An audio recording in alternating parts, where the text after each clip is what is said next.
Jules Bianchi was driving in the Japanese Grand Prix at Suzuka circuit when he lost control of his car in wet conditions. He was approaching turn 7, a fast right-hander, when he aquaplaned and spun off the track. His car slid across the gravel and into a recovery vehicle that was removing another car from the track. The impact was severe. Bianchi's car hit the rear of the recovery vehicle at a very fast pace. The force of the impact caused Bianchi's head to snap forward violently. He suffered a diffuse axonal injury, a type of brain injury that is caused by widespread damage to the nerve fibers in the brain. Bianchi was unconscious at the scene of the crash. He was rushed to the hospital, where he underwent emergency surgery. He was placed in a medically induced coma to reduce the swelling in his brain.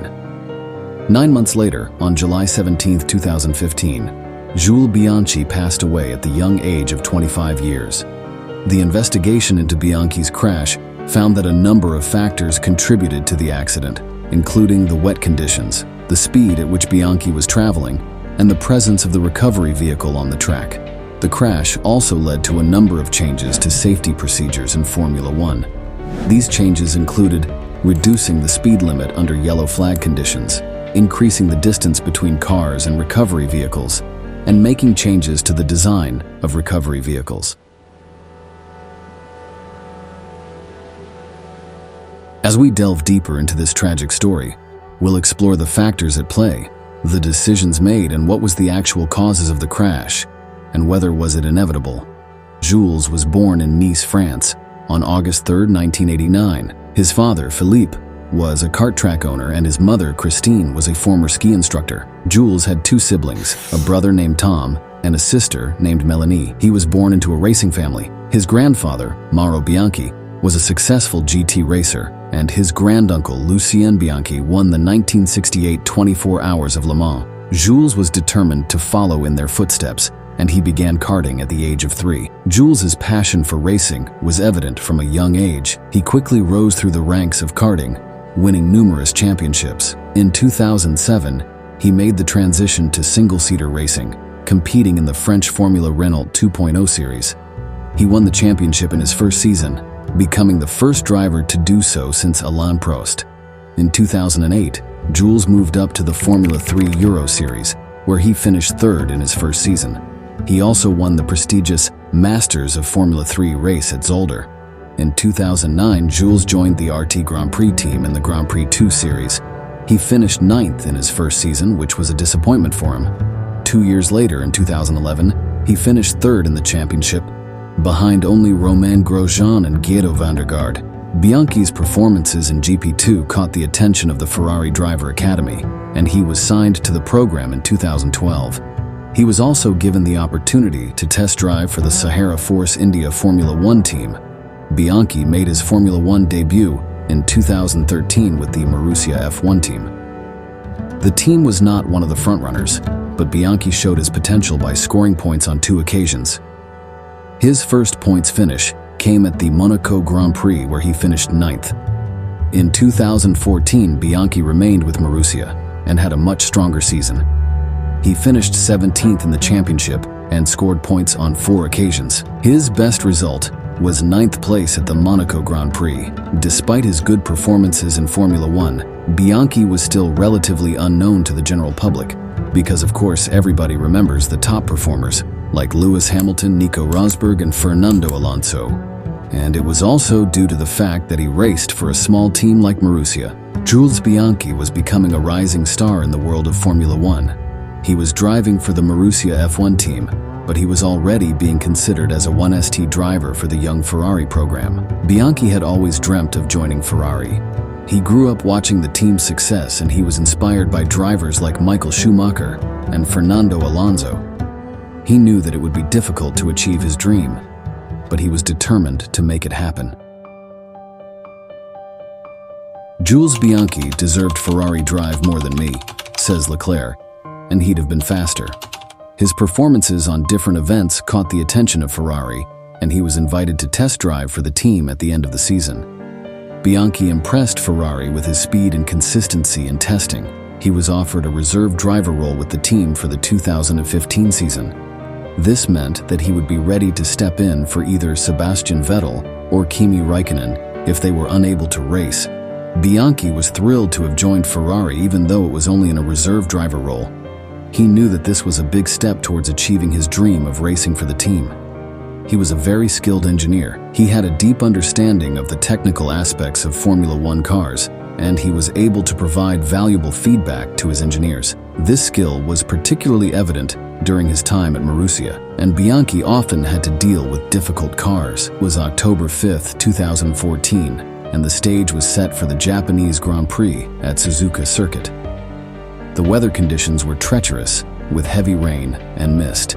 The track was wet and slippery, and the drivers were struggling to keep their cars under control. The heavy rain and mist made it difficult for the drivers to see the track ahead of them. They were also having problems with aquaplaning, which occurs when the tires of a car lose contact with the road surface due to a layer of water in the mist, and wet tracks can prove fatal. There have been a number of Grand Prix accidents that were caused by rainfall and mist. One of the most notorious was the 1977 Japanese Grand Prix, in which Ronnie Peterson died after a collision with James Hunt, another motorsport racer. Another notorious accident was the 1994 San Marino Grand Prix, in which Ayrton Senna died after he crashed his car into a concrete wall. The accident was thought to have been caused by a combination of factors, including wet track conditions and a failure of the steering column on Senna's car. On that fateful day, Jules Bianchi was one of the drivers who was struggling to cope with the treacherous weather conditions. Instead of not being one of the frontrunners, Bianchi was determined to do his best. As the race went on, the track conditions became worse. The rain was still coming down hard and the mist was making it difficult for the drivers to see. Bianchi was being careful, but he knew that he had to push if he wanted to score points. Adrian Sutil was approaching turn 7 when he lost control of his car and crashed into the outside tire barrier, and his car was badly damaged. And as per the safety standards, the car must be removed from the racing track and recovery vehicle was carrying out the practice. Jules Bianchi was driving behind Sutil on lap 43. Bianchi lost control of his car and crashed into a recovery vehicle that was removing Sutil's car. The impact was so severe, the impact caused the 6,500-kilo tractor to lift in the air. Later FIA report shared the vulnerability of the impact, stating Bianchi was driving at 212 km/h, 132 mph at the moment of impact. Bianchi's helmet struck the sloping underside of the crane, which caused a diffuse axonal injury, which is a type of brain injury that is caused by rapid acceleration and deceleration of the head. Severe condition of this cause the brain to lead into a coma. However, a less impacted injury can lead to severe memory loss and difficulty thinking and concentrating, speech problems and vision problems. The FIA, the governing body of Formula One, launched a thorough investigation into the crash. The report, which was published in November 2014, found that there was no single cause of the accident. Instead, it was a combination of factors, including report points. Bianchi didn't adhere to the requirements of double yellow flags, which means there's been an accident and drivers should immediately slow down. He applied both throttle and brake together, using both feet. But Bianchi's Marussia has a unique design of BBW, which proved to be incompatible with the failsafe settings. According to the report, both Sutil and Bianchi's crashes were caused by the wet track conditions. The force of the impact was so great that it caused Bianchi's helmet to split in two. The presence of the recovery vehicle on the track was also a factor in Bianchi's crash. The recovery vehicle was parked at the side of the track, but it was still in the dagged racing line. This made it difficult for Bianchi to avoid the vehicle when he lost control of his car, but FIA report concluded that recovery vehicle was properly positioned and that the marshals had followed all of the necessary procedures.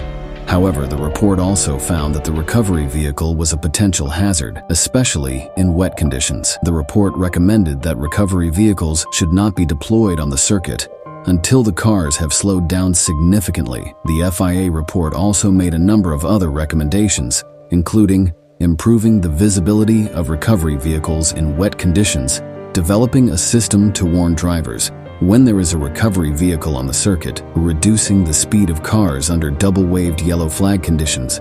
For later in November 2014, in an interview with French television station Canal+, Philippe Bianchi said that his son was in a vegetative state and that there had been no significant improvement in his condition since the accident. March 2015, Philippe Bianchi told the French newspaper L'Equipe that his son was still in a coma, but that he was making slow progress. He said that Jules was able to breathe on his own and that he was responding to stimuli. Bianchi remained in a coma for 9 months, but lost the battle on July 17, 2015, at the young age of 25. Lewis Hamilton said, "I will be carrying Jules with me in my prayers for the rest of my driving days." Bianchi's death led to a number of changes to safety procedures in Formula One, including the introduction of the Halo. Halo is a safety device that is designed to protect drivers' heads in the event of a crash. It is a titanium hoop that sits above the cockpit and wraps around the driver's head. It also deflects debris away from the driver's head. The concept of halo was not something new, but it has been widely criticized, who argued that it was unsightly and that it would reduce visibility. Quite simply, it was hated. Red Bull team principal Christian Horner decried it as an inelegant solution. Mercedes team principal Toto Wolff went as far as to joke that he would remove it from his cars with a chainsaw. However, Bianchi's father, Filippo Bianchi, believed that the Halo device was a true game changer. It would have saved his son's life. The Halo was developed by the FIA, the governing body of Formula One. The FIA began working on the Halo in 2015, and it was first tested in Formula One cars in 2016. It is so powerful that it can withstand a load up to 12,000 kgs. The FIA was determined to introduce the Halo, and it became mandatory in Formula One in 2018. The Halo has also been shown to improve the rigidity of the cockpit, which can help to protect the driver in a crash, and it actually proved true. In 2020, Romain Grosjean survived a horrific crash at the Bahrain Grand Prix. His car split in two and caught fire, but Grosjean was able to escape with relatively minor injuries. The Halo is believed to have saved him from a more serious head injury. After his recovery, he said, "Jules Bianchi saved my life, thanks to the Halo, and I was absolutely against its introduction. What an idiot I was. Jules saved my life and the lives of other drivers, and I will always be grateful to him for that." Bianchi's legacy is one of safety. The changes that have been made to Formula One since his death have helped to make the sport safer for all drivers. But his legacy is also one of inspiration. He showed us that it is possible to be a fierce competitor and a kind and gentle soul at the same time. Rest in peace, Jules.